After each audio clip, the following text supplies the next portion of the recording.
сәуір 2024 жыл Құлсары қаласы Құрсай өзегі өзенге бергісіз.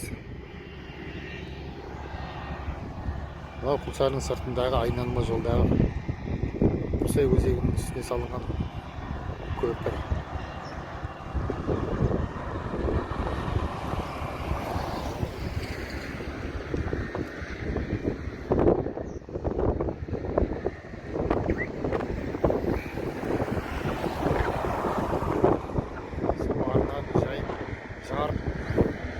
Жағына тараған көріп тұрсыздар, тасқын кезінде барлық нысандарды су алды. Мына жағын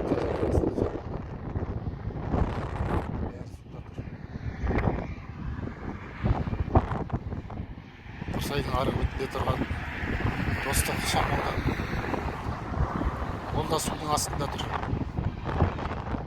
Бәрі түгел су шайып кеткен. Ағысы әлі бар, бірақ бұрынғыдай қарқынды емес.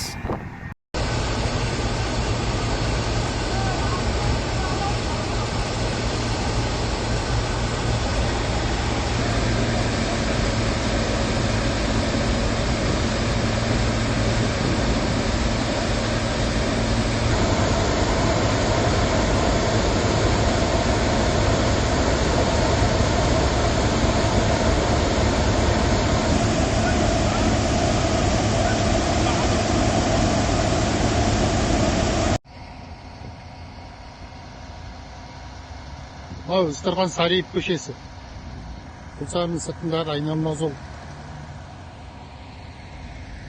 Қаланың 7-ші учаскесімен сыртқы жолды қосатын көпір. Дәл осы жерде Атырау қаласының өрт сөндірушілері арнаулы техникамен суға кеткен микрорайонның суларын далалыққа қарай айдап жатыр. Мамандардың айтуынша мұнда 5-6 күннен бері жұмыс жүруде. Су деңгейі күнде 5-10 сантиметрден түсіп жатыр. Дәл осындай жұмыстар қаланың басқа жерлерінде атқарылып жатыр.